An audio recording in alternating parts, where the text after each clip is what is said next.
No, not yet. That will be. I don't have the, I don't have the, So I just need, so I motion to convene executive session. I'll say that. Okay. You need a motion first, right? No, I Or- made a oh, motion. okay, okay. Seconded. Okay. Oh, That's where I was like, I couldn't hear. sorry. you. Yeah. President Profit, Yes. do you have the recommended action pulled up? Because if I may request a Redo? restatement of that recommended motion, that'd be great.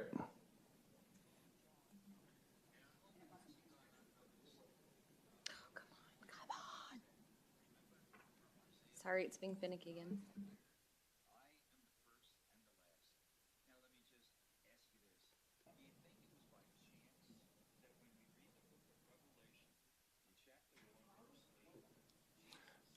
So President Profit,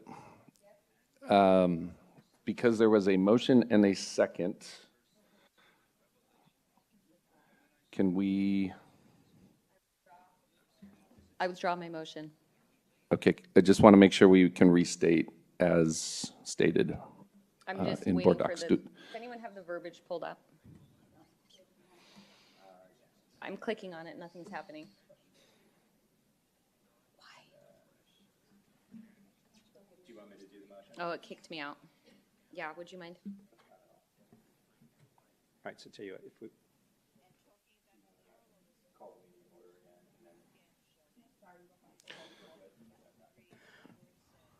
All right, there we go. All right, I move that we convene an executive session pursuant to ARS 38-43103, discussion or consultation for legal advice with attorney or attorneys of the public body, legal advice regarding personnel process. I will second. There's one more. There's B, also discussion or consultation for legal advice with attorney or attorneys of the public body, legal advice regarding requested foreign trade zone status and impact to the district. I will second. We have a motion made by Mr. Sandoval and a second made by myself. Board members, please cast your votes.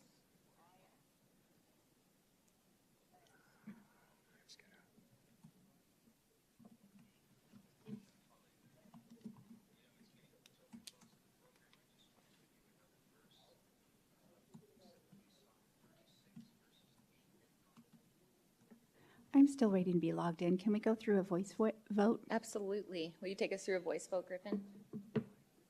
Or whoever?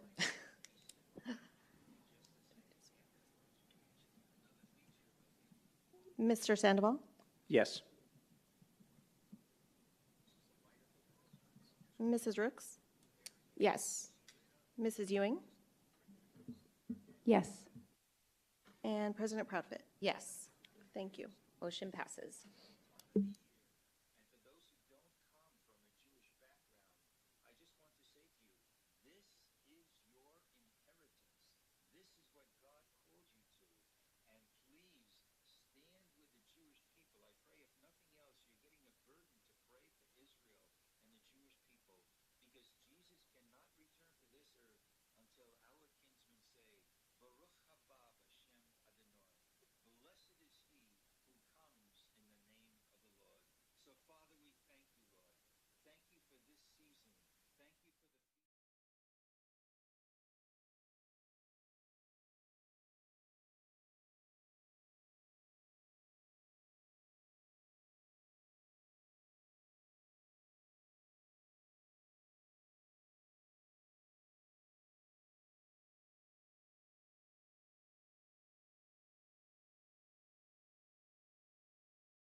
That we adjourn executive session at 6:21 PM. I will second. We have a motion made by myself and a second made by Mrs. Rooks. Will you take us through a voice vote, please?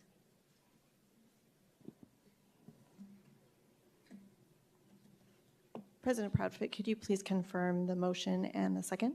Yep, motion made by myself, a second made by Mrs. Rooks. Thank you. Mr. Sandoval, Yes. Mrs. Rooks, Yes. Mrs. Ewing, Yes. President Proudfit. Yes, motion passes. We are adjourned, and we're going to just take a 5-minute recess really quickly, and we'll be back.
We're going to hop to 2.1, our moment of silence, followed by the Pledge of Allegiance.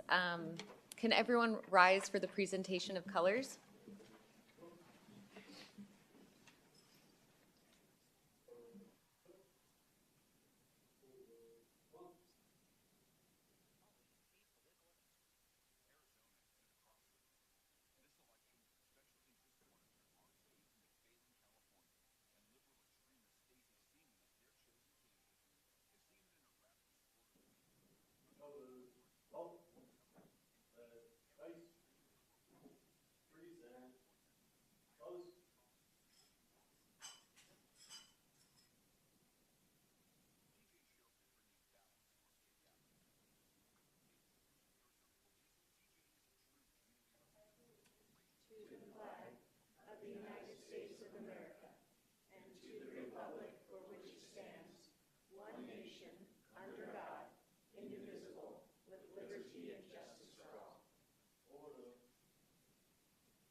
Thank you.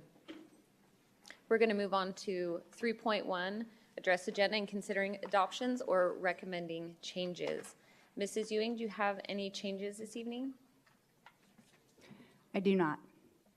Mr. Sandoval? I don't have any changes this evening, thank you. Mrs. Rooks? No, I don't have any this evening. Thank you. And I do not have any either. I motion that we adopt the agenda as presented. I'll second that. We have a motion made by myself and a second made by Mr. Sandoval. Board members, please cast your votes.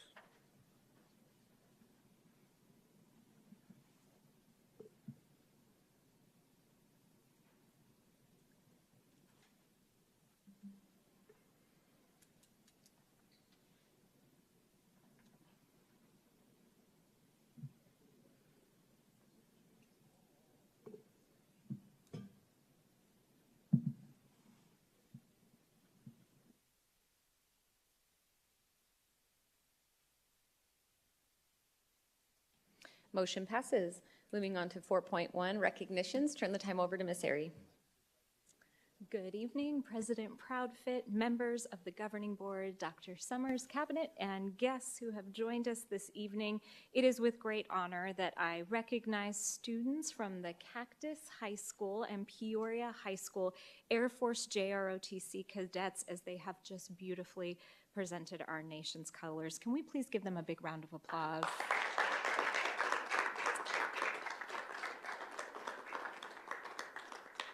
In preparation for Veterans Day, we'd like to recognize the veterans in our community. We certainly have many here who either have maybe retired from past service and are serving in a number of capacities, and we have many in our community that we know are part of the families of the Peoria Unified School District. Before we go on, if we have any veterans in the room, may I ask that you please stand so we can give you a round of applause as well. Thank you for your service.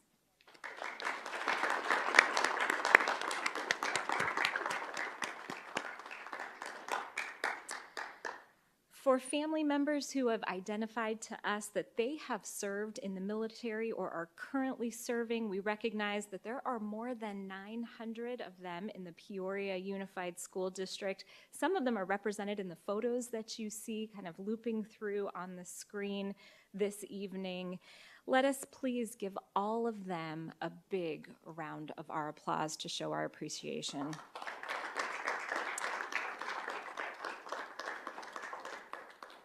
As you know, our district is home to 2 AFJROTC programs as part of our career and technical education offerings in our district, and those are open to all Peoria Unified students, regardless of the high school that they attend. They can participate and attend one of the programs either at Peoria High School or Cactus High School. Tonight, I'd like to recognize retired Lieutenant Colonel Roel Zamora from Cactus High School and retired Major Ray McPherson from Peoria High School. These two gentlemen have proudly served our country for a total of 52 years, and following their retirement from the military, have continued to serve their communities by leading our high school's AFJROTC programs. Each year, these veteran instructors educate more than 100 cadets who go on to pursue incredible careers, either in the general workforce or in the U.S. military. Many of these cadets earn their private pilot's licenses, drone license, or noteworthy scholarships all before graduation, thanks to the experience that they receive in these programs. I should note that retired Chief Jay Nelson from Cactus High School and Master Sergeant Jacob Benke are also both veterans who serve these programs and do phenomenal work with our cadets. They are both over at the Peoria Unified Career Pathway Expo that is also taking place this evening over at Centennial High School, and they're helping our 7th and 8th grade students who are attending tonight learn more about the program offerings that we have at Cactus and Peoria to learn and to serve. Regardless if they were able to join us in person or if they're supporting our students, we just want to extend our gratitude to them for their service and for all that they do for our students. So once again, thank you, Lieutenant Colonel Zamora and Major McPherson and the others for your service, both to our country, but also your service to our students and all that you pour in to these growing programs, I might add.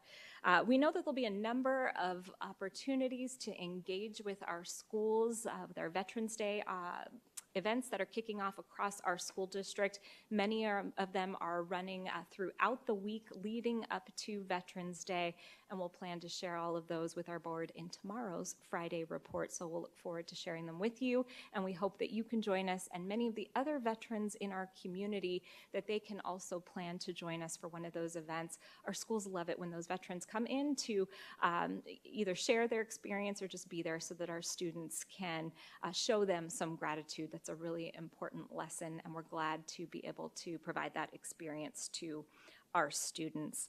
But tonight, as we recognize especially these two wonderful programs at Cactus and Peoria, I'd like to invite Lieutenant Colonel Zamora and Major McPherson forward to the podium should our board have any words to share with them. Let's give them a big round of applause.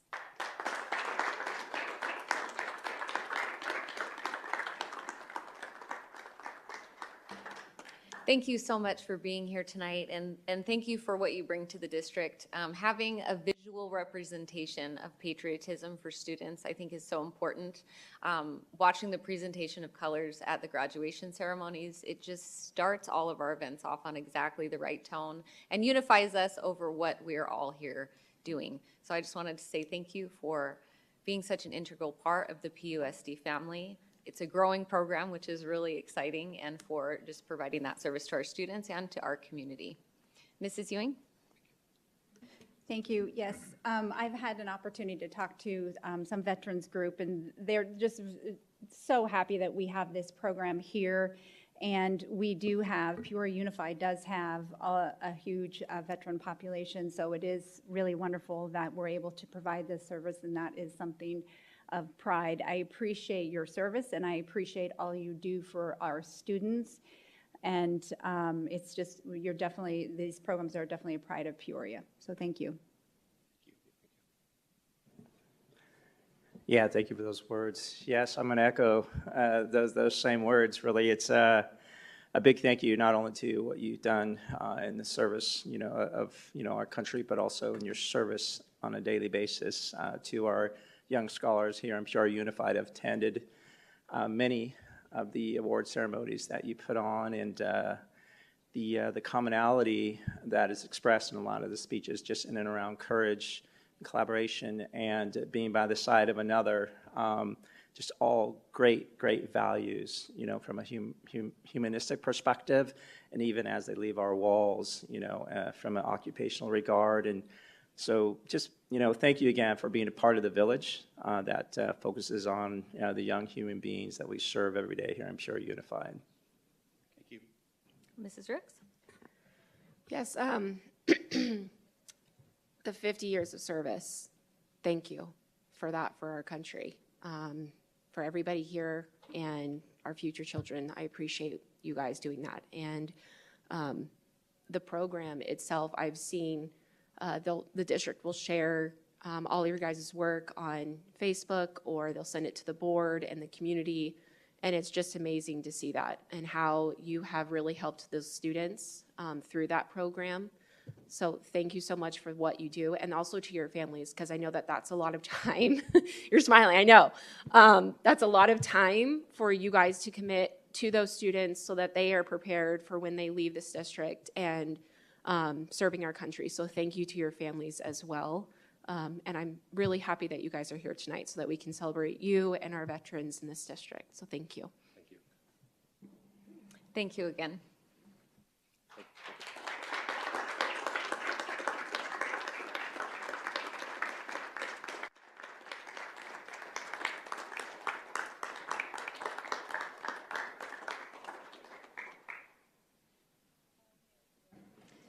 All right, moving on to board comments. We will start with you, Mrs. Ewing. Okay. First off, I want to apologize. Last time I was not here in person. I had a family emergency that I needed to be home for. But happy to be back today, and just wanted to talk a little bit about some of the things I've been out and about doing, and express appreciation and gratitude towards our staff. As all of us as board members have an opportunity to go out to the schools to have a more in-depth conversation alongside Dr. Summers, I was able to get out to Peoria Traditional and Coyote Hills and Apache. And so it was just a really great opportunity to hear about all of the great programs that they have that really are focusing on specific types of learners, and how they're doing that, the teaching strategies that they're using, and then how they're working to make sure that each student has the resources they need in the classroom to be succeeding, and just making sure that we're intervening with them to really make sure they have every opportunity to succeed. So I really appreciate that, and I believe the biggest thing we heard is that their biggest need is human capital, is just folks in there to really be able to give students everything they need. I also want to thank Mrs. Myers for doing a fantastic presentation at the Lifetime Leadership Academy. She did the school finance overview and got an opportunity to educate those that were in attendance, and then Coyote Hills and Peoria Traditional gave us a tour, and those folks got an opportunity to see what are the different learning strategies and how those learners are a little bit different. So I think everyone that was there felt all of it was very insightful.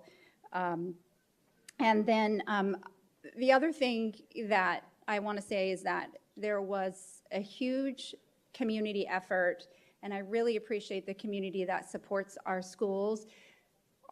You'll probably go over how many schools participated in the Love Our Schools Day, and it was just a huge show of support of all of the community organizations who came out to our campuses, helped to beautify those campuses, and it was a really, really great, wonderful experience to have the community join us. And those schools feel very supported. So I'm happy that we get to be part of a community that supports and loves on our schools so much. And that's all I have. Thank you. Mr. Sandoval? Yeah, thank you.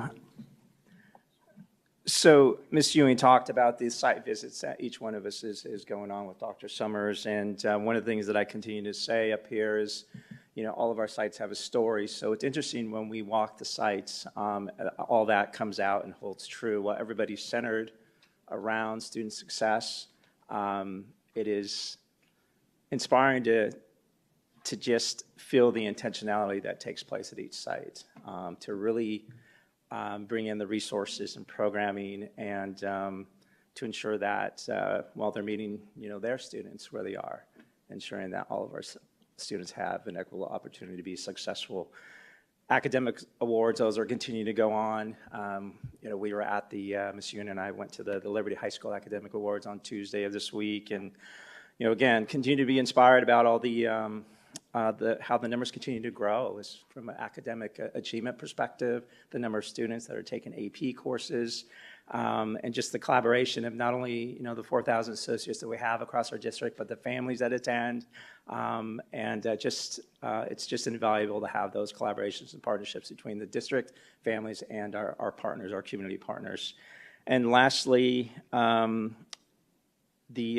Love Our Schools Day. It's really, it is neat to see, on a Saturday morning, how many community members come out to support our schools from a beautification perspective, and even from an overall just ethos regard, and how some messaging gets kind of applied throughout the sites, just all again focused on nurturing the creativity of our students and creating inspiring work environments for our teachers and staff, and just fostering innovation in the classroom. So a lot of great things are going on, and we're a large district. There's no doubt that we have some opportunities, but going through these site visits, those come out, which is it's great to hear that everybody has the trust and faith and just being comfortable in expressing, some of the needs that they have and opportunities they have at their sites. So it's great to have Dr. Summers along to hear that firsthand, and how he takes that back to the district to apply some of those solutions to overcome some of those opportunities that we hear as we're walking the site. So a lot of great work going on. Thank you.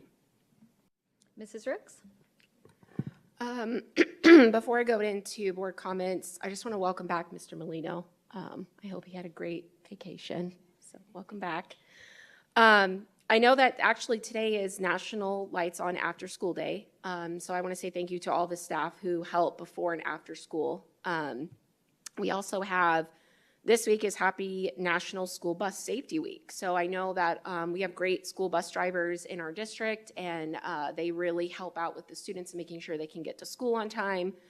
So I wanted to say thank you to them. And also, I know Mrs. Ewing, I think you did the Love Our Schools Day this past weekend, so I want to say thank you to you and to all the volunteers who helped. I saw the news segment, so that was really great to see everybody out helping our schools. So I wanted to say thank you for that. And then, let's see. I wanted to give a big congrats to the Cactus Robotics team and Mr. Adam Scheuer for winning 3rd year in a row for the Arizona Robotics League Championship. That's just amazing. 3 years in a row. I remember going there last year with my husband, and we took our kids, and they just loved it. So I know they're going to be going to the Beach Blitz Invitational in California, competing against other groups, and so I want to wish them good luck.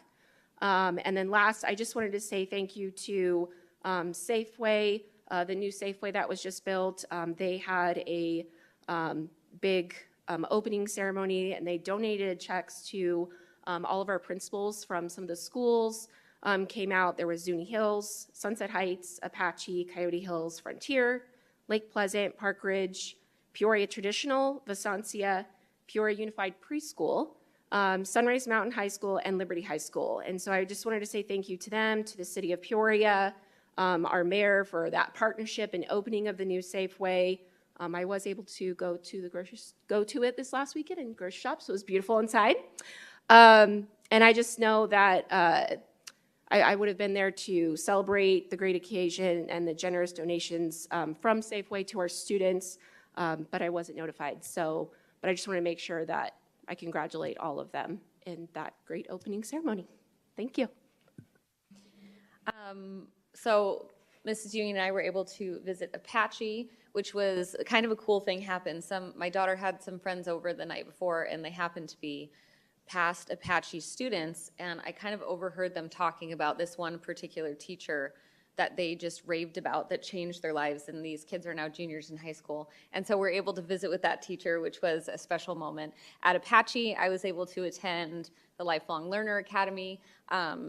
like Ms. Ewing said, this month's focused on finance. If anyone is interested in still doing that academy, please sign up. Next time is centered around safety, so that should be a great day. So come and join us. You can jump in even now. Again, with Safeway, one cool thing I wanted to share about the Safeway partnership, first of all, it's really neat that as you have a developer coming in, opening up something in our community, that they demonstrate their commitment to public education. I think that's a very important declaration to make. Another cool thing that happened is they also gave a check to the Moms Club of Peoria, which I had never heard about before. And when the Moms Club president or whoever was representing them got up to announce, they actually were fundraising for Ira Murphy. So Ira Murphy actually got a roundabout donation from that event as well. So happy to support Safeway, and the developer mentioned that he's looking forward to more partnerships with the city, which are with the school district, which we will definitely hold him to. So very excited to have them.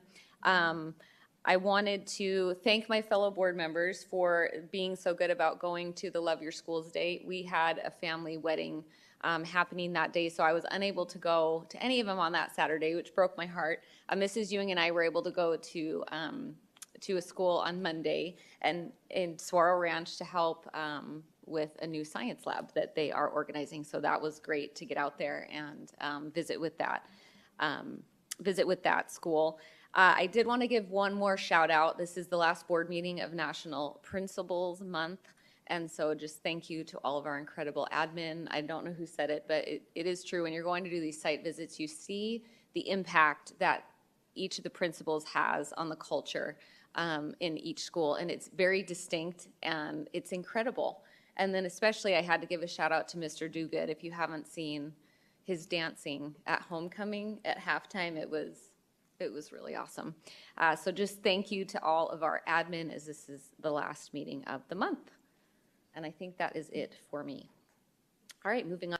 Go ahead. Can I add one more thing? I know you're going to talk about this, but I have to give a big shout out to Robert Panzer for the marching band, the showcase of the marching bands.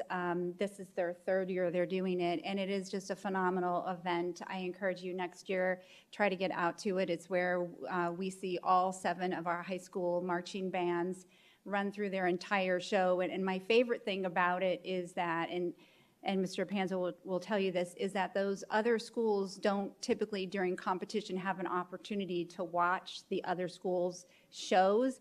And so they stay in the stands. There's lots of enthusiasm when the other schools do their show, that they're definitely supporting, and they have a lot of enthusiasm for each other. So it's a really, really great showcase of events, and I appreciate him and then all of our all of the individuals that it takes to put that on, from our staff all the way down to our parent group. So just wanted to give him a big shout out and all of those individuals. So thank you. Thank you for mentioning that. I mean, the marching bands, if you ever need to feel good in any way, just go to a football game. Like, it is the greatest. You get the greatest feelings. All right, so we will turn the time over to Dr. Summers. Thank you, President Proffitt, Governing Board, Cabinet guests. I'm going to begin my comment this evening by reading a brief public statement regarding the HR process review that occurred earlier this evening in executive session. As requested by the Governing Board, the district conducted an independent and comprehensive review of our HR processes in relation to concerns involving a former staff member. I want to affirm publicly that based on the outcomes of this independent review, we learned that the district took reasonable and appropriate actions in handling the situation, and that we have effective policies and procedures in place to mitigate these types of situations from occurring. The district also understands that while there is interest and speculation in the details of the specific steps that were taken, we must balance requests for transparency with our responsibility to maintain the confidentiality of sensitive information.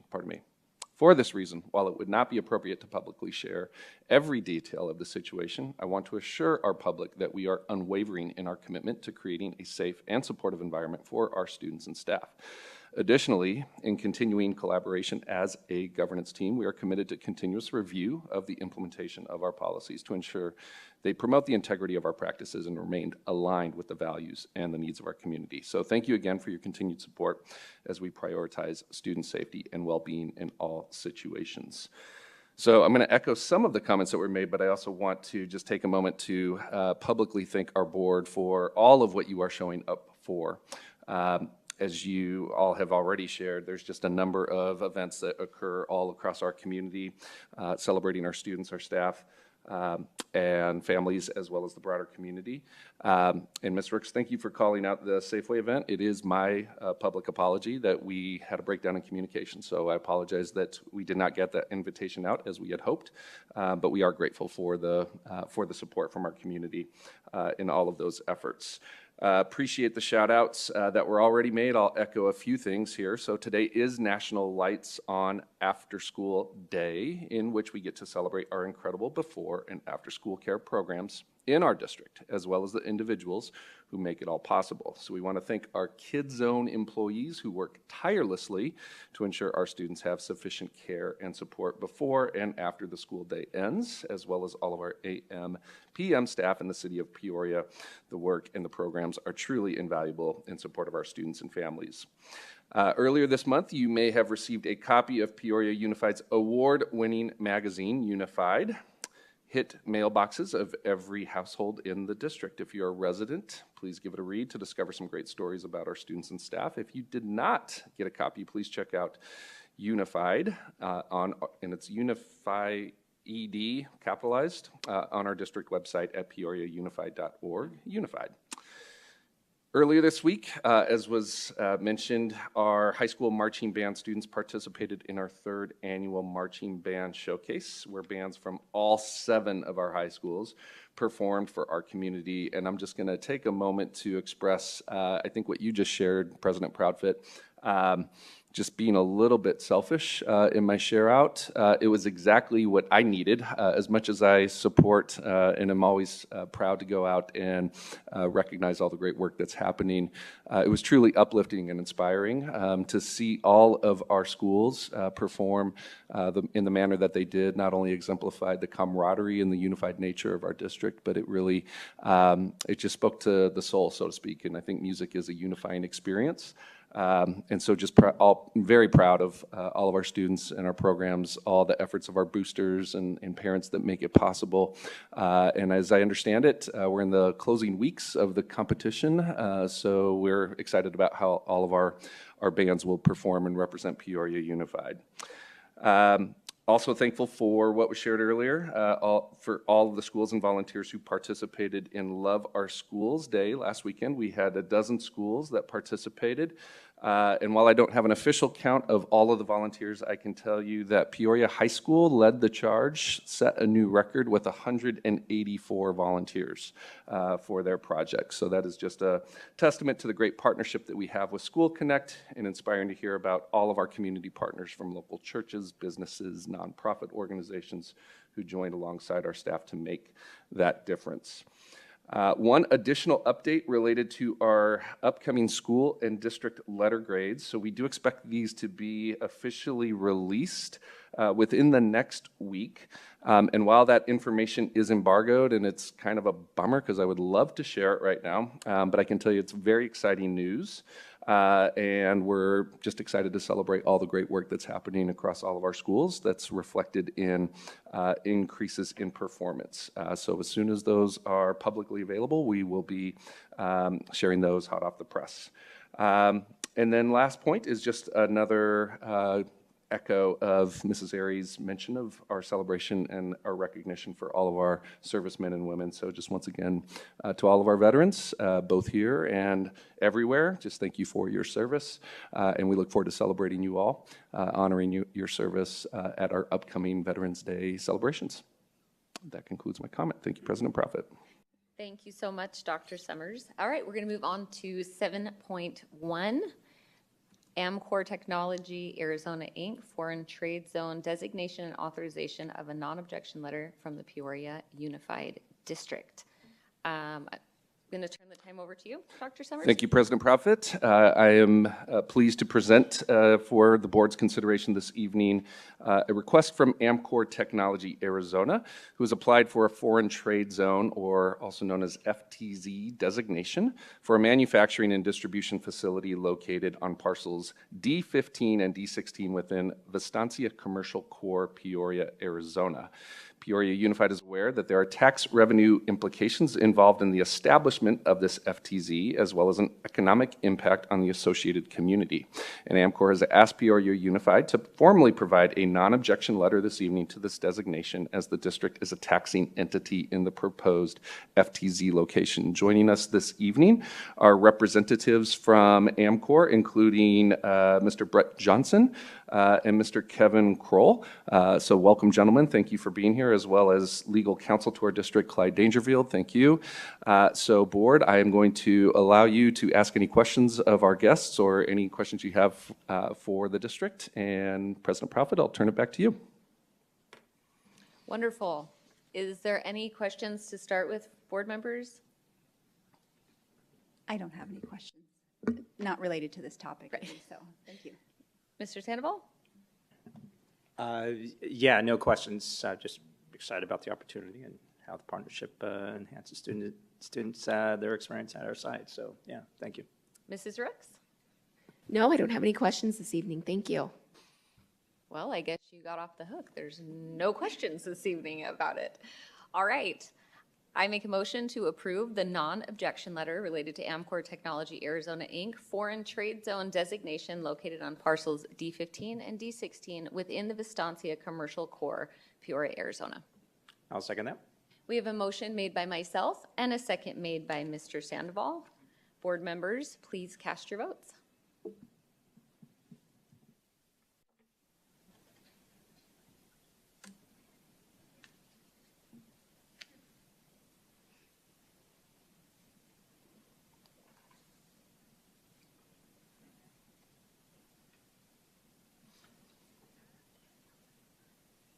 Motion passes.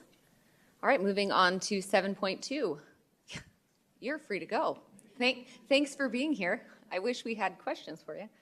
All right, second read of policy DJE and DJE-R. Ms. Myers, do you have anything you want to go over? Thank you. Good evening, President Proudfit, members of the Governing Board, Dr. Summers, and community. On October 10th, I did present information regarding changes in policy DJE and DJE-R, which is the associated regulation. And the changes are really related to including requirements related to federal funding, in particular uniform grant guidance that's put forth through the Education Department General Administrative Regulations. And so that language is now included in the policy as well as the regulation. Also in the regulation, we did update some of the titles that were listed in that regulation to align to the current org chart for the district. And with that, I can answer any additional questions you might have at this time. Thank you. Wonderful. Ms. Ewing, any questions? I don't have any, thank you. Mr. Sandoval? I don't have any either. Thanks. Mrs. Rooks? I don't have any this evening. Thank you. And I don't have any either. All right, I motion to approve changes to policy DJE and DJE-R as presented. I will second. We have a motion made by myself and a second made by Mrs. Ewing. Board members, please cast your votes.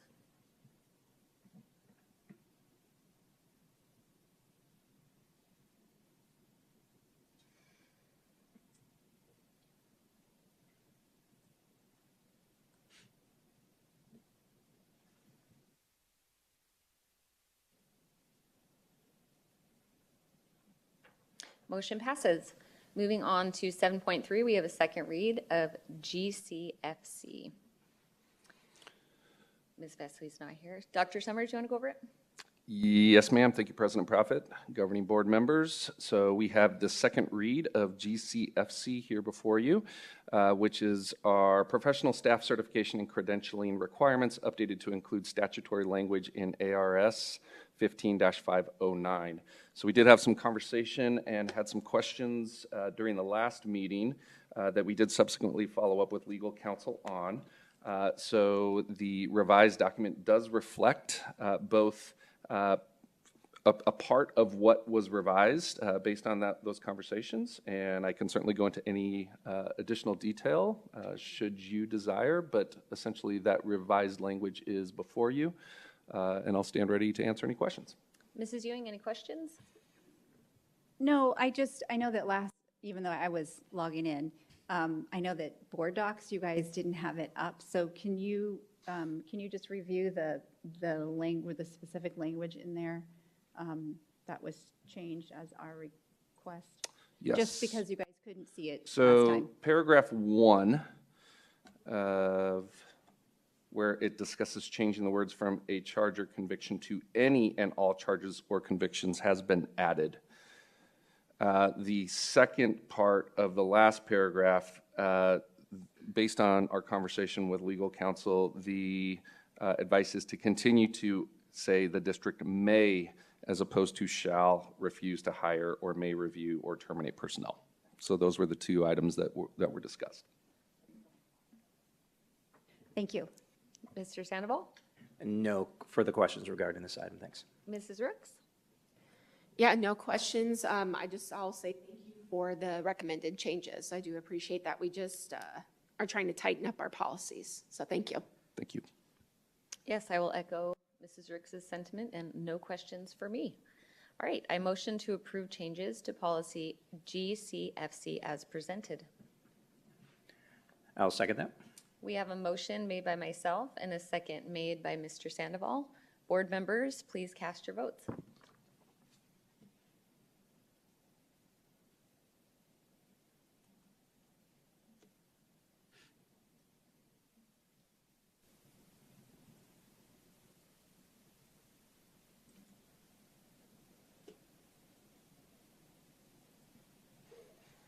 Motion passes. Moving on to 7.4, second read of policy GDFA. Dr. Summers? Yes, President Proffitt, governing board members, essentially this is a repeat of 7.3, just that this policy refers to support staff qualifications and requirements updated to include statutory language in ARS 15-509. Mrs. Ewing, any questions? No, thank you. Mr. Sandoval? No questions, thank you. Mrs. Rooks? Nope, no questions. Again, just thank you for the recommended changes. Wonderful. I motion to approve changes to policy GDFA as presented. I will second. There's a motion made by myself and a second made by Mrs. Ewing. Board members, please cast your votes.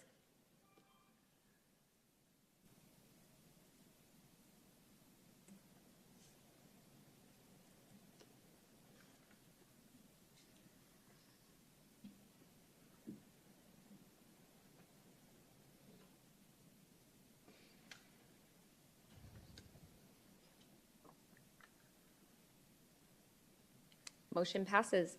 Moving on to 7.5, we have a second read of policy JFB. Turn the time over to Mr. Nuttall.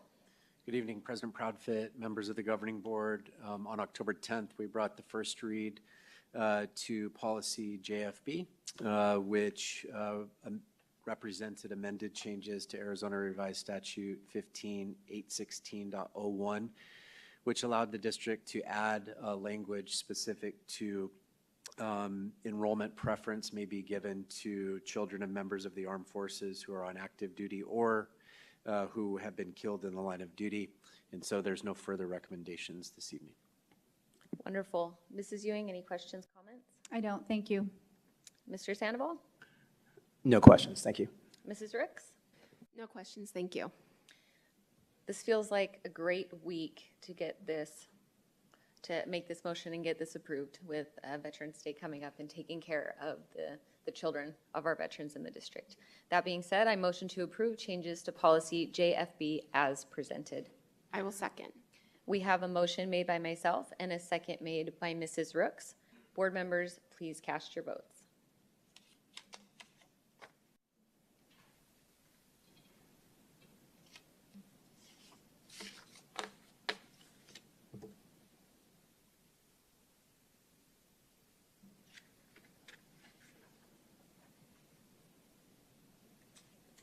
Motion passes. Moving on to 7.6, ratification of the 2025-2026 Peoria Unified School Year Calendar. Turn the time over to Ms. Airy. Good evening again, President Proudfit, members of the board, Dr. Summers, cabinet, and guests. I'm here before you as a proud representative of the district as a liaison to the school calendar committee. And I'm here with what would be really a rather routine part of the calendar development process, the ratification of the subsequent school year calendar. But knowing that we do have one new governing board member who has not yet been fully through the calendar development process and cycle, felt it was important to share with all of you as well as our community what we go through in the development of putting together our academic school calendars. And so I'm here tonight to talk through both a little bit of the approval process and then ask for your consideration to ratify the 2025-26 school calendar, which was originally approved by the governing board based on the recommendation of the school calendar committee in October of 2023. Quick review for all of you and our community that we follow governing board policy ICA. And rather than reading it for you, just want to illustrate that this policy does ensure that we go through quite an in-depth process in the development of our school calendars, and a rather extensive process that our staff and community participate in as we work through a formal committee of the board. We follow this to approve the calendars, and there's then a recommendation that comes from that committee forward to the superintendent and to the governing board. This policy goes on to discuss that there are 3 years of rolling calendars that you'll review and then ratify the subsequent school year calendar prior to November 15th each year. And I'll share that this is all part of community connection, in that this policy and this process has been effective and served us well, as it ensures that our school district always has at least 3 years of calendars available for our families. I'll note that this committee follows Arizona's open meeting law and hosts public meetings in which we post our agendas and minutes for our community. It's also important to note that this process involves a group of stakeholders to represent the community at large and draws upon greater feedback from the community in some of the data points that this committee reviews. I'll note for this calendar that you review and for this policy that this is a learner-focused calendar. So tonight, the calendar that we're discussing is all about the academics of our school district. We then use this calendar as a foundation for building other calendars that are important to our school district. Of course, our employee work calendars, our professional development calendars, but what comes first is the calendar and the data that's considered with this committee around what is best for our learners. As part of that, I was very proud that through the development of our calendars, we brought Dr. Hernandez in, and she had quite some insights, having served in a capacity in a number of other school districts with the work of the school calendar, and so she was certainly able to reflect that in her contributions to our work. One of the first discussions that our committee had was related to the data that they would need to make the most informed decisions as they crafted those 3-year calendars that were brought forward last year. They asked that the school district conduct a survey to our community to determine the satisfaction of our current calendar and to gauge feedback. This was just one of the data points, and it's important to note that this group also considered school districts in our surrounding areas, the academic impact of different breaks and the different times of year that we had those breaks, and then the fact that we're a unified school district, meaning we serve pre-K through 12th grade students, and there are some varying impacts that come with our elementary versus our high school, and then of course families that have students in both of those areas. So just some of the many data points that were considered by our calendar committee as they went through their work. The complete survey results are included in tonight's agenda item. Those were added today and also shared with all of you, and then we've provided a hard copy for you as well for our board members. I won't spend a ton of time on this survey data. It's just here to illustrate for you what was shared in 2023 when this was presented. So over 5,000 respondents to our calendar survey. We asked our community and our staff to weigh in on the characteristics of the current calendar, and so you can see just a snapshot of some of the key aspects of our traditional calendar that we have had in our school district, kind of when we start, when we have some of those breaks that take place throughout the school year. We also asked them to weigh in on calendar priorities, and this was specific to an October fall break. This came after an awful lot of anecdotal feedback that was received by past superintendents that were out and about visiting, both with our staff, that were sharing that October is a really critical time to take kind of a pause or a break. This is supported by student absence data, which demonstrates that October is by far our highest month for students to be absent, as well as teacher absences. So this was part of the feedback that they received relative to considering options for a fall break. What you see before you, and I recognize that it's very small for those that are in the room, we have a full copy that's included for this agenda item, and then board members, I've shared the full copy of the 25-26 calendar for you, but this is the calendar for consideration of ratification this evening. You'll note it does not include our professional development, and it is not, again, the employee work schedule. It demonstrates the days when learning will take place based on the 180-day calendar that we must have as a school district. Once we ratify this, we'll be able to do further work. You'll see that this calendar adds in the fall break based on quite the deliberation and then the vote of our calendar committee to bring that forward. It is attached to a bit of a natural break that we have in our academic calendar, and those parent-teacher conferences that you see fall in the month of October rather. Those are on October 9th and 10th. It still maintains those traditional aspects that you see score very high with our community, a full week break in November that aligns with Thanksgiving, that break that we see over the course of the split between the two semesters that also falls over Christmas as that federal holiday. And then you'll also see that we have a teacher work day that is included on here. That is not a day that we have students, and so kind of a one-day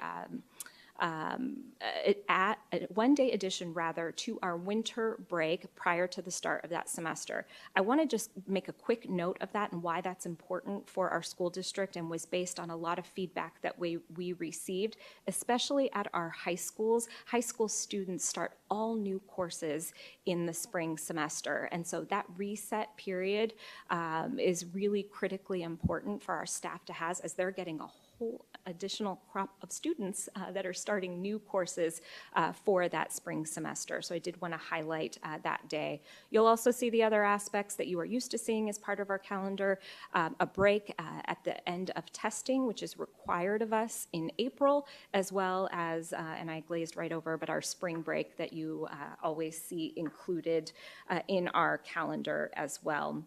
So I noted all of those there for you with the full calendar that you have, but I stand before you ready to address any questions that you may have, and take those from you, President Proudfit. Wonderful. We do have a few public comments tied to this agenda item, so we will do those now. The first one is Shiley.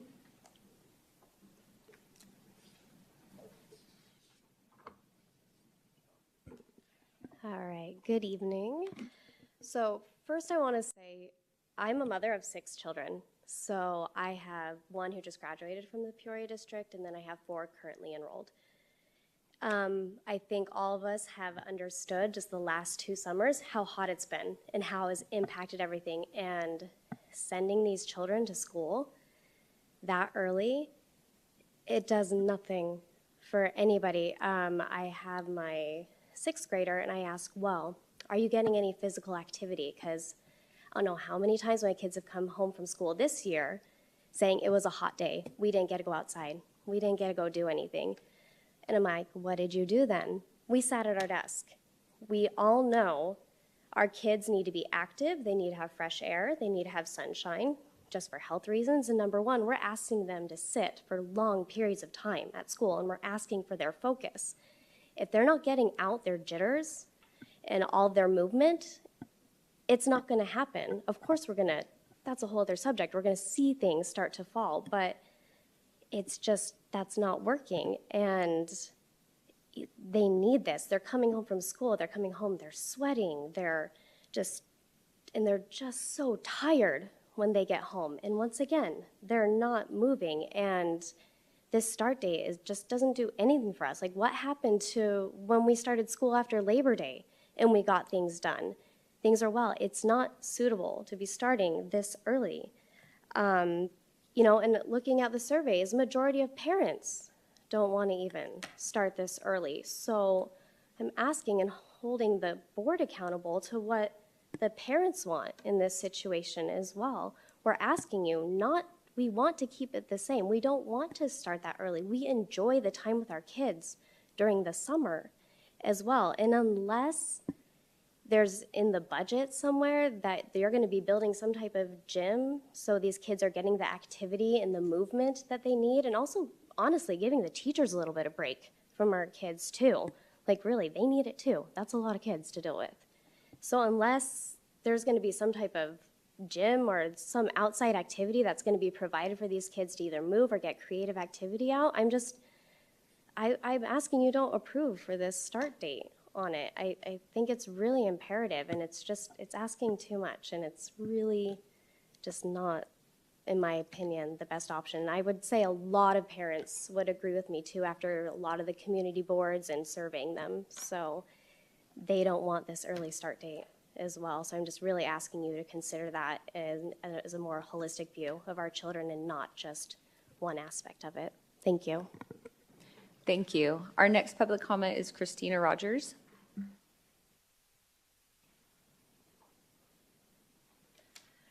Good evening.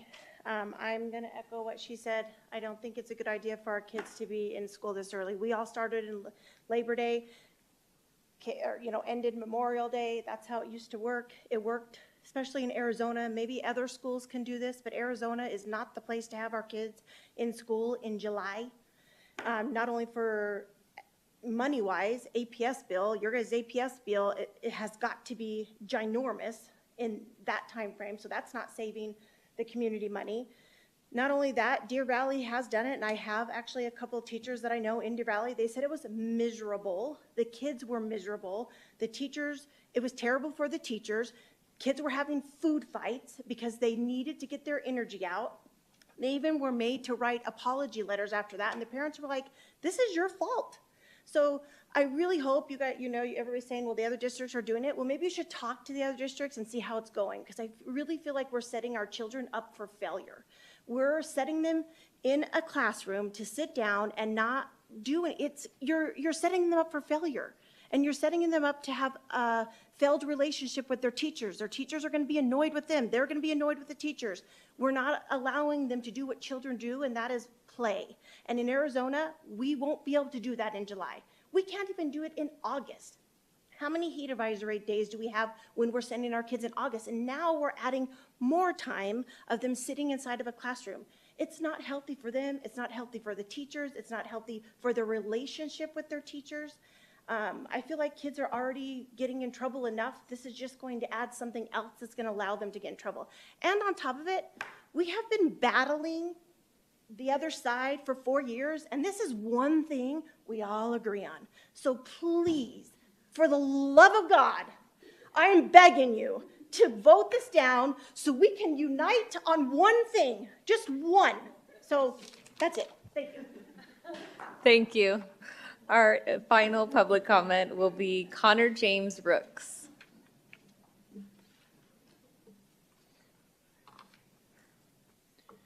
Hello, fellow board members and Superintendent Dr. Summers. My name is Connor Brooks, and I'm here to talk about why we shouldn't start school on July 31st. There are several reasons why we shouldn't start school on the 31st. This change not only affects us students, but our teachers, parents, and community as a whole. One reason is Arizona's extreme temperature in the summer. The month of July is the hottest month of the year in Arizona, and going to school in that heat can cause many health problems.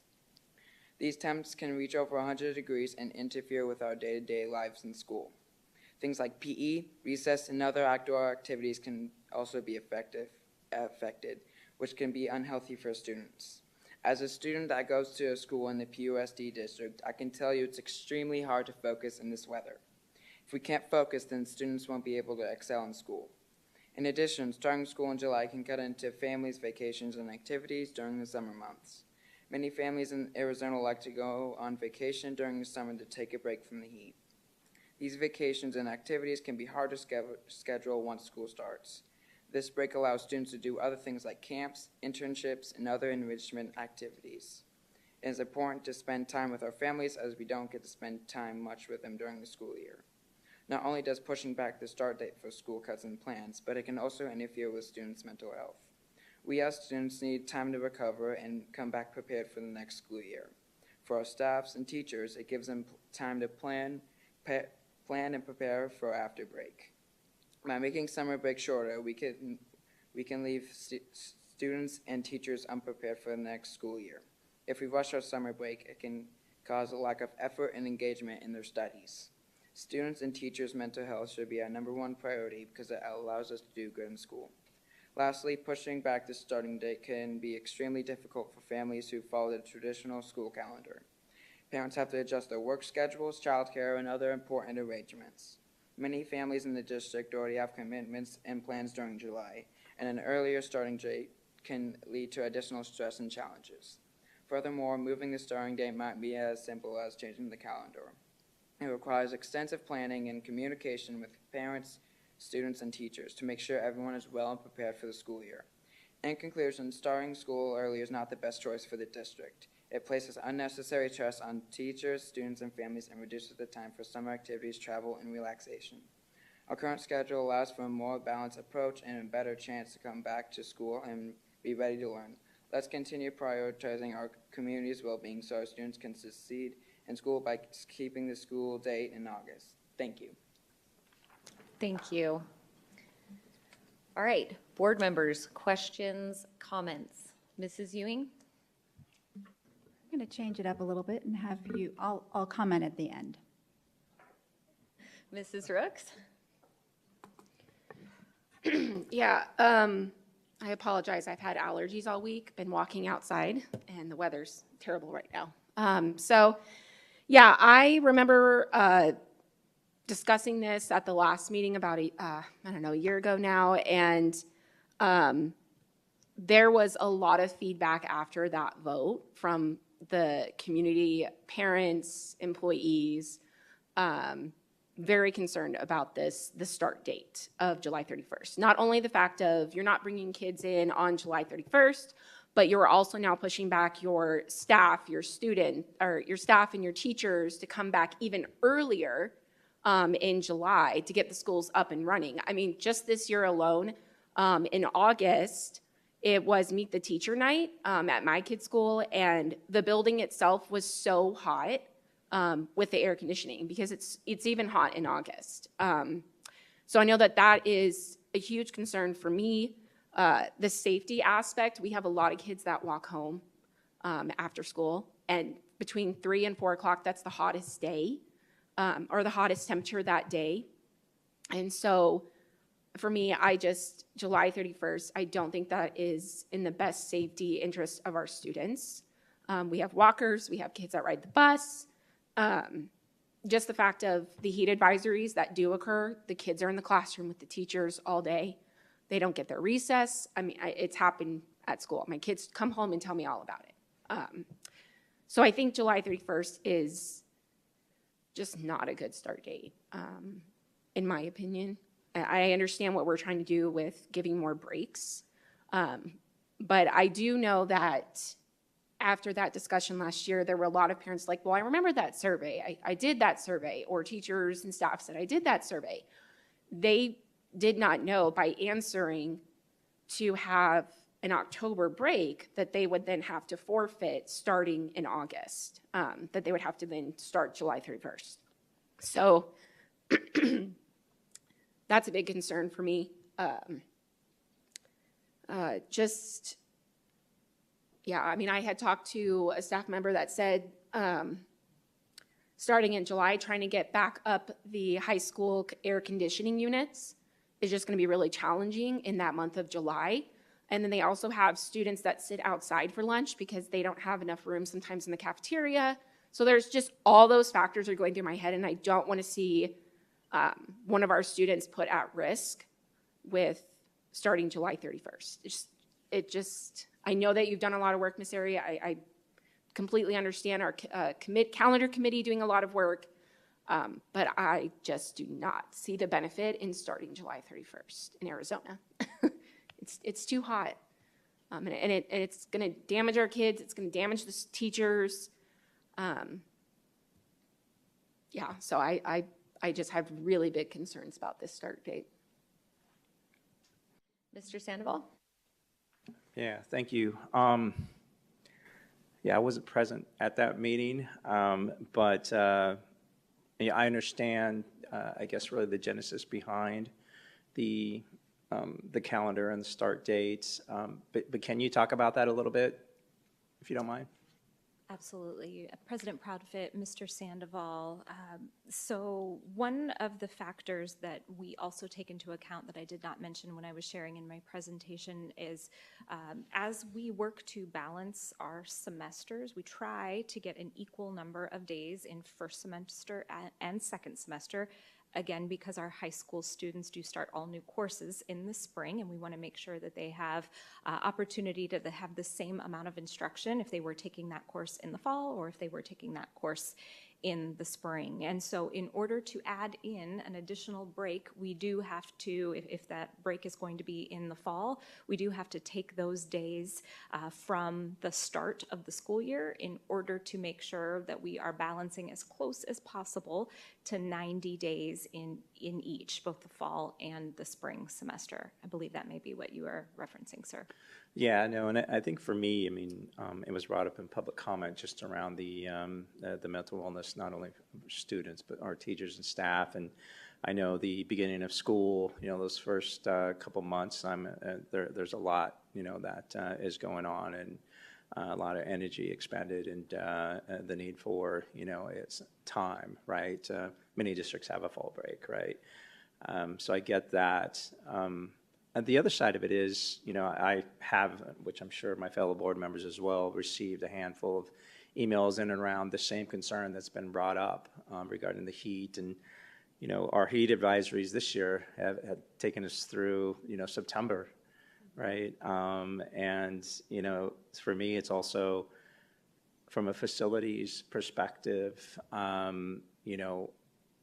we plan for the next whatever 3, 5, 7, 10 years, is this our new norm, right? And, HVAC, someone brought up other activities or awnings or, out in our fields, et cetera, to really combat against, what, again, may be the new norm from a heat advisory perspective.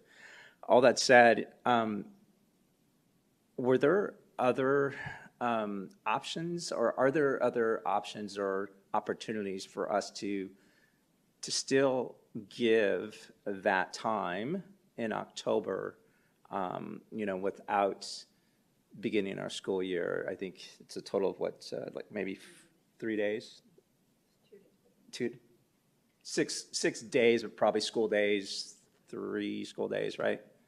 So President Proudfit, Mr. Sandoval, I can tell you all of those considerations, as well as all the considerations and all the comments Mrs. Rooks brought up were all shared questions and concerns that were discussed as part of the calendar committee's work.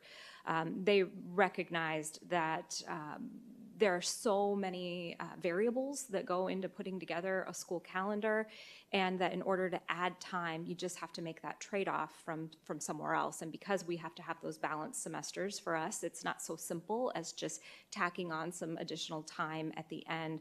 There were a couple other factors that were really important to them, like a midweek start, especially for our youngest learners, who it's really tough for those preschool, K1, 2, to just right at the start of the school year have a full week of school versus easing into the year. So that's just one of the many examples.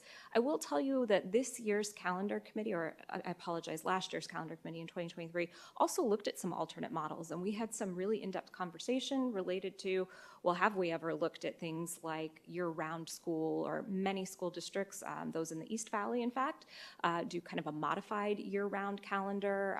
Chandler, Gilbert, they're starting closer to mid-July for their start date, and then they run some kind of interesting models that are a little bit more unique, that are growing in popularity. So we had a lot of those different conversations, and they came back to kind of the best model for our learners, kind of upholding this traditional calendar model that we have had, but looking to see how they could give on that, to add in that fall break. I also hear your concerns relative to this year was quite the year for heat, and we did have heat advisories that went well past mid-September. And so we continue to work with our facilities department on how we are not only keeping up, but adding shade where possible to campuses that need additional shade. So certainly always looking to those solutions as well. Thank you for that. I appreciate it. I just had a few questions. Well, a few comments and a few questions. So first, I am really excited to see the prep day for the new semester. That's something that is very common at charter schools, and something that has been very successful to help the teachers, like you said, come in and just have a day to really make sure that they're set up so our students have the most successful launch after those extended breaks. This question, maybe Dr. Summers, referencing talking to the other school districts that are, I don't know if this has been said yet, but all the other surrounding school districts are having the same start date. Have you had any conversations? I know you have relationship with some of those superintendents. Not directly per se. However, I think Ms. Airy and the committee did study what those corresponding start dates are. My understanding, and Ms. Airy can certainly speak to this, is that pretty much everyone around us is starting relative to that July 31st date. Is that accurate? President Proudfit, Dr. Summers, we have Dysart's first day of school next year is July 31st. Deer Valley's is July 31st. Legacy Traditional School, charter school is July 30th, and then a couple of the other charter schools have not published yet a calendar for next year, but their start dates for this year were August 1st, August 4th. So those in this area all do tend to have similar dates. Because I hear, you know, it's almost like a larger conversation, because obviously 3 days is not going to make a difference with heat advisory. That's just a factor. So what we really are talking about is, do we consider going to like a post-Labor Day, you know, the calendar I had growing up. Some problems that I see with that is if we have that model and the schools around us have a completely different model. One of the considerations, a lot of our students go to religious education classes prior to the start of their school day. And it's very helpful when the calendars are as aligned as possible for that opportunity. Also, it's just pragmatically, we have a lot of families in our North District that have students that attend Deer Valley for high school. There's a lot of families that have mixed households, and so that is another consideration with that. I don't know that we are prepared for that larger conversation, because I think what I'm hearing from the community is that would be a shift of a month, and that is a very hard thing to do as kind of a standalone district. I did have one question for Dr. Hernandez, because something that came into my mind is last summer as I was touring Kid Zones and Achievement Academy, one of the concerns for our more vulnerable kiddos is there is a slight lapse between the end of Kid Zone and the beginning of the school. So I'm wondering if closing that gap is something that would be academically beneficial to those students. President Proudfit, anytime we can close any gap between when learning starts and when learning stops with a reasonable amount in between, it's better for students for that continuation of their learning. But there is also the opportunity to decompress, bring it back together, and then have that opportunity to demonstrate what you've learned and that you're ready to move on to the next piece. Awesome. I just think about, you know, those parents that work full-time and there is a lapse in the services that the district provides.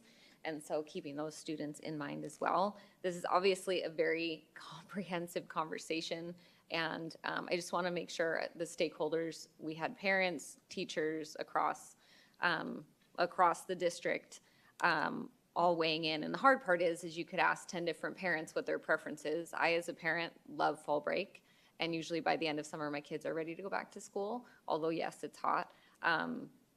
so it's hard because everyone probably has a different preference. It's hard to, obviously this was already voted on. This is just ratifying the calendar, not, the line item is a ratification and not really redoing the entire thing. So a lot to think about here. Mrs. Ewing, do you have any great questions that will? Yeah. So I like at the beginning how you said that this is a learner's calendar. I think that was the learner focus calendar. And so that meant that a lot of your conversations were very much focused on the calendar that's going to benefit our students best with learning. And I found it, after having lots of conversations about chronic absenteeism, I found it interesting, and that October is that highest rate. And we know that when our students are not in the classroom, they're not learning. And certainly if they're not having their regular staff in front of them, there is that potential as well. So I can definitely see from a learning perspective and how much we are really trying to make ourselves an academically award-winning school, that making sure our calendar benefits our students academically as much as possible. And I do think it's a benefit to our staff to also have that October break so that they can come back and be just rejuvenated and so forth. So, and I do appreciate that January date being put in. Facilities, as far as I would echo with David, I know that each of the footprints of our schools are very different. Some have ability to have indoor activity space, and Sunset Heights is a great example. They have their own gym. But I think that if we can continue to be creative with how we do deal with those heat advisory days, both with pickup of students, educating the parents. Those might be days that you need to do pickups instead of having them walk home or ride their bikes home. But I think that's something to consider as well. The only other question, and you may not have a specific number to this, but you had said that the survey was only one of the pieces of many things that they use to make their decisions. So is there a category of items that they used, or just didn't know if you had any more insight with that? President Proudfit, Mrs. Ewing, one of the first things they did was look at surrounding school district calendars. They also asked us to bring some models of some other types of calendars forward, things like the modified year-round, 4-day school week, all types of different things were brought forward, at least for discussion and consideration. A post-Labor Day start was discussed. As we returned back to what's best for learners, that is especially where some of that conversation came up. We continue to hear our community saying we need to be focused on academic achievement, and that's what we know we wake up and do every single day here. And knowing that one of those ways we are measured on that is the testing that takes place in April, especially at that elementary, as many days of instruction as we can get in prior to April. That's really critically important. So those were some of the things that we looked at, surrounding districts, other types of models, and then, of course, hearing the perspective of the different members of the community as they were selected for that reason. We did have, at the time, our director of KidZone was part of that committee, and we know we have work to do there as well. Great, thank you. President Proudfit, I just wanted to make note that in the background section on this agenda item, it says, per governing board policy, ICA, prior to November 15th each year, the governing board will review and ratify or make adjustments to the subsequent school year's calendar. The purpose of this agenda item is to ratify the school year calendar for the 2025-2026 school year. So for me, that's what I'm looking at. And when I'm hearing from parents, we've been emailed. I remember all the parents and the teachers from last summer when this was first presented, and they were not in support of it, and they were not in favor of it.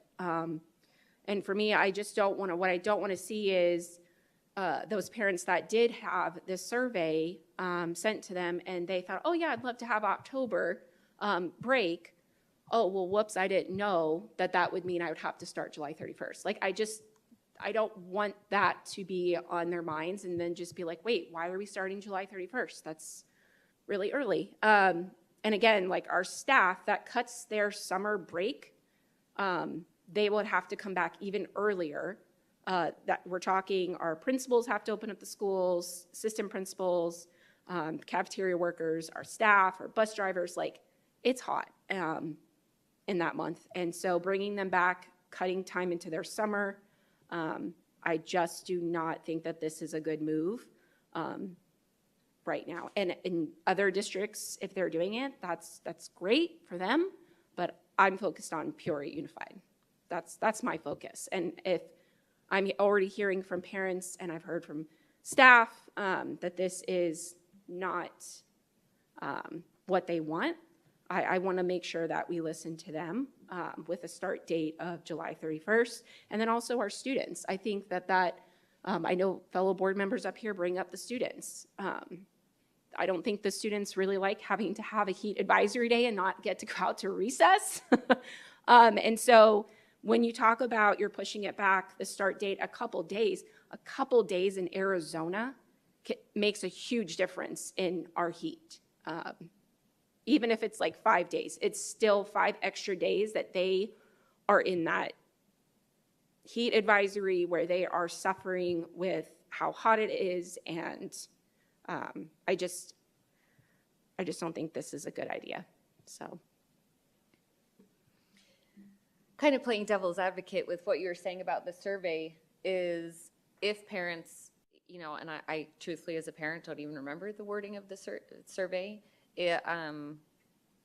would parents have chosen 3 days off of summer to gain a fall break? I would say that there probably would have been a large number of parents who did want that. When we look at the data of kids missing school in October, I mean, and I'm making an assumption here, but I would guess that it would probably be surrounding those parents choosing to take a fall break in accordance with what's going on with the charter schools in the area and also the other districts, you know, that are in our area surrounding those days where there's conferences, because that feel, you know, as a parent, if I was going to do it, it would feel like those would be the least impactful days. Do we have any information specifically about if that's kind of where that's centered around? I don't have that specifically this evening, President Proudfit. Certainly, we could look at that for future surveys or the next time that the calendar committee convenes, if that is something that the board wants to see considered. President Proudfit, I just wanted to make note on the agenda. There is these calendar survey data. Trying to find it again here. It's got on there that one of the questions was current satisfaction for August to May. And had a positive result of 56.97%. And then it had satisfied 2023-2024 calendar, positive result 50.81%. So I just didn't know if that was kind of what you're looking for, just looking at those numbers there. President Proudfit, are you maybe you could, if you could clarify, are you asking for why they selected the way that they did? That part is not asked on the, I'm really, that I can tell you is there's not really asked no on the way to have survey. that data. I was simply pointing out that, you know, we can't make the assumption that if parents knew we were getting 3 days off of summer, that they would not have still wanted it. It's totally a possibility, to Mrs. Rooks's point, but we can't definitively say one way or another. I know how I as a parent would respond, but I don't want to, you know, insert what I would want on other parents. So I think it's important when we have committees that as a district does the due diligence of making sure stakeholder groups are represented. And then when we're sending out, you know, that was a pretty decent response on the parent survey. I think it's important that we uphold our processes and procedures with how we make decisions within the district. Otherwise, we would never have a calendar date because everyone would have a different opinion. And certainly, I think it certainly is worth another look, maybe the next time the calendar committee reconvenes for, switching to something completely different. But I just don't know that it's plausible to do that right now. Yeah, the only thing I would say, or add to that is, when I take a look at the data and the survey, on a move forward basis, just making sure that our students, have voice in this as well. I was just going to say, for me, it's listening to the committee is great, but ultimately, as a board member, we also have to make sure that we are putting the students' safety first. And for me, July 31st, start date, I do not believe is the safest date to start for the school year next year for our students. Any other board member questions or comments? Is there any motions?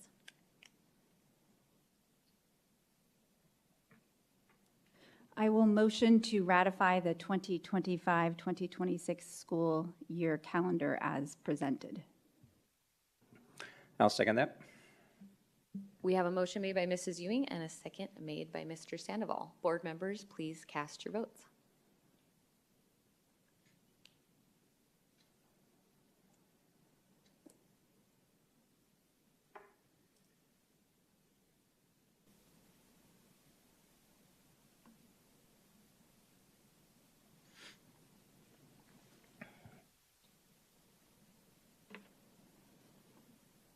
Motion passes. Thank you. We have no discussion items this evening, so we're going to move on to 9.1, which is public comment. Our first public comment is Ms. Laura Tepezan.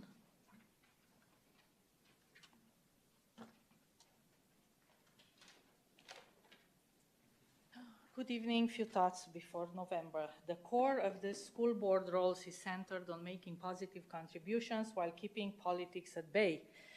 We seek individuals who genuinely commit to the importance of public education, who prioritize achievements, outline clear objectives for the future, and present tangible methods to achieve them, not just empty promises. When I cast my vote, I don't believe that progress relies solely on having a board majority with the same political views. It is crucial, and I expect board members to be effective achievers regardless of board composition. I was particularly taken aback by this candidate's claim on the parental empowerment post. It states, "I want parents to feel as if they are being heard when concerns arise." Honestly, is that a joke?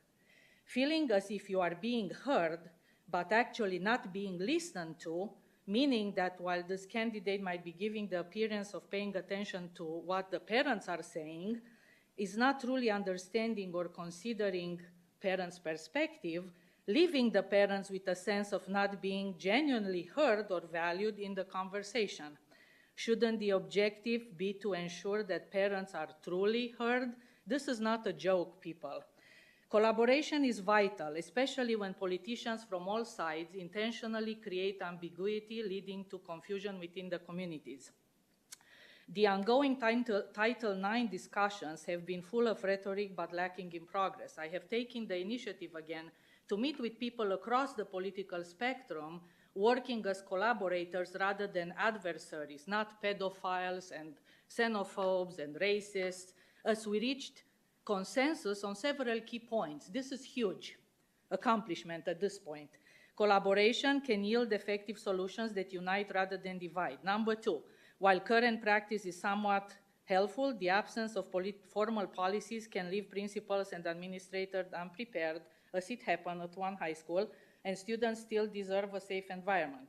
We agree that we cannot impose expectations on kids about issues that adults have not yet fully grasped, such as the use of each other's restrooms, either be here at the district office or at the White House. Moreover, we cannot take resources from one group, like the girls, to benefit another, as seen in discussions around transgender rights. This is an ongoing process. What happens in the bathrooms cannot stay in the bathrooms. The issues in high school bathrooms extend beyond trans rights. We must also address critical concerns like drugs use, but no parents are addressing that. The risks associated with substances such as fentanyl are far too significant to ignore, but they are. These challenges require capable individuals who can navigate their complexities. next time continue. Thank you. Our next public comment is Josh Gray.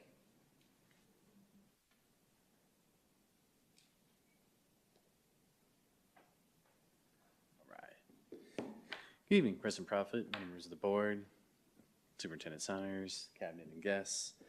Thanks for giving me the opportunity to speak here this evening. A few weeks ago, I was able to participate in an event supporting the PUSD bond, and I want to thank President Prophet and Board Member Ewing for participating in that event. It was a lot of fun, knocked on about 35 doors, talked to people about the bond and stuff like that, and everybody was really, once you start talking about it, people really get what it's about, and it was pretty cool because my wife grew up in South Peoria, and we got to literally canvass her old neighborhood. So she was like, "Oh, that's my old house." So it was a lot of fun. I definitely look forward to doing it again. There's going to be another event this weekend, and it would be great to see all the board members that support the bond out at the event. I think we might even have a Peoria City Council member there, so it should be a lot of fun, and hopefully a little less cooler than the 105-degree weather that we canvassed in a couple weeks ago, because that was pretty warm. In regards to that, it's definitely election season, right? We're all seeing the commercials. I've certainly seen a lot of rhetoric that's coming out, and even witnessed a couple board members engage in an argument on social media. And to use someone else's words, it's time to tone down the rhetoric. It's really beneath board members and representatives of this district to engage in these arguments. Like my dad used to tell me, never wrestle a pig, you just end up covered in filth, and the pig likes it.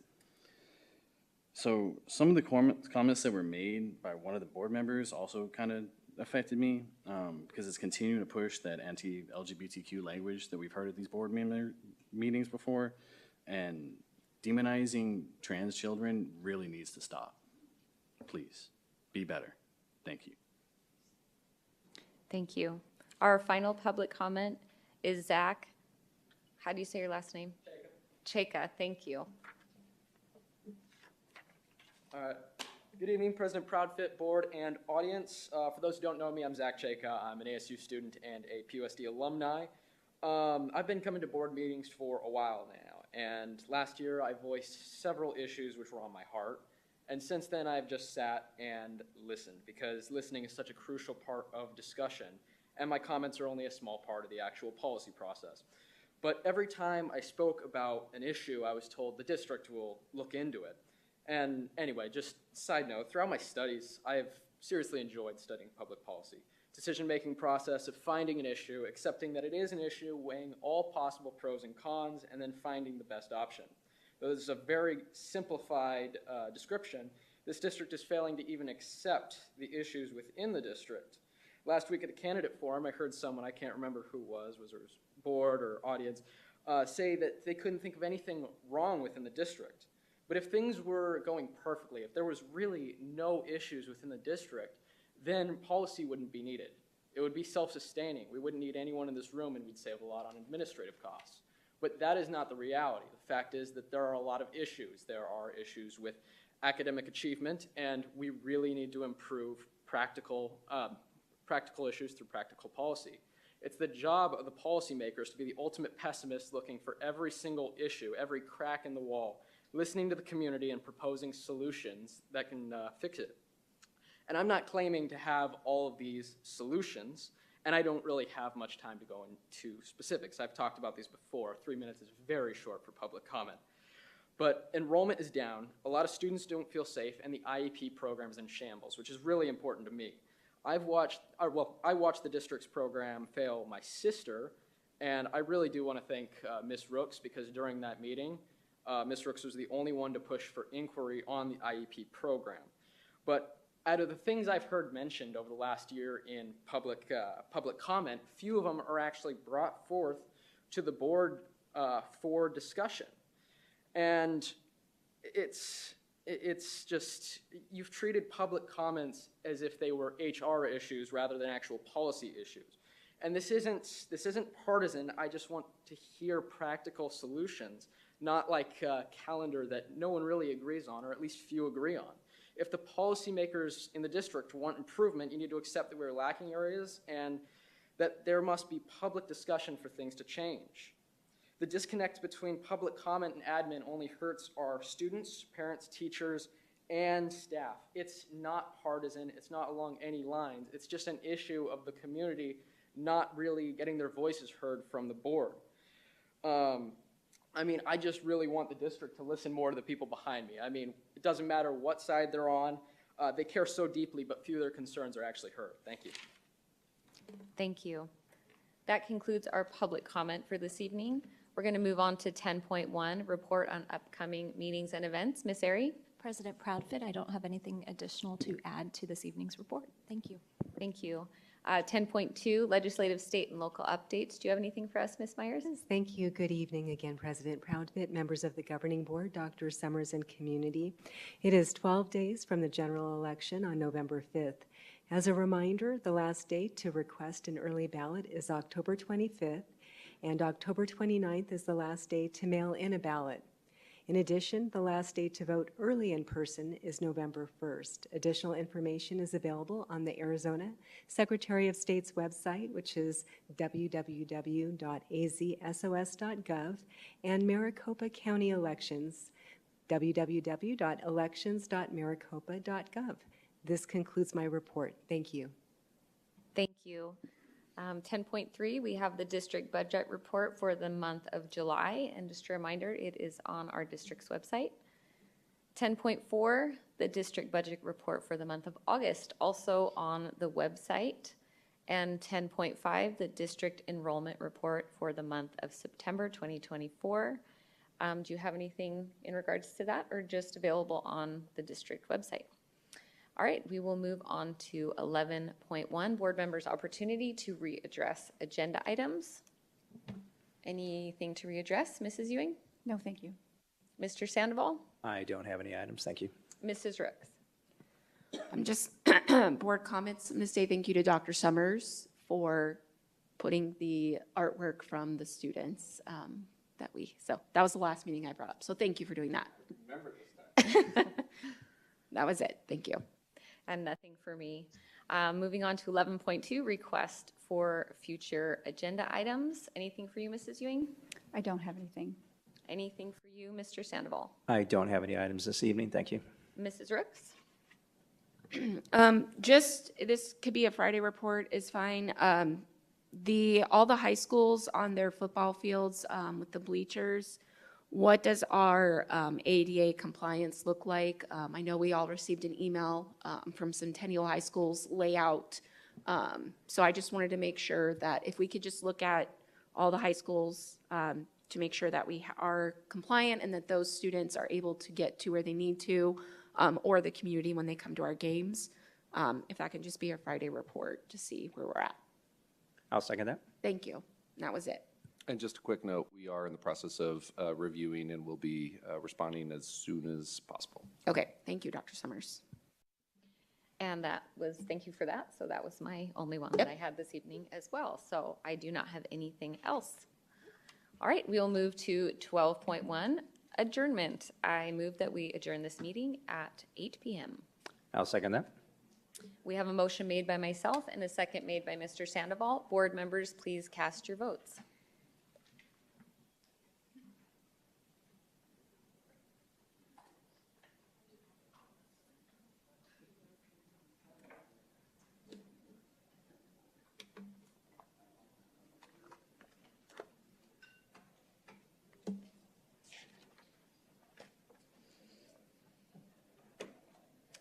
Motion passes and meeting is adjourned. Thank you everyone for coming out tonight, and please get home safely.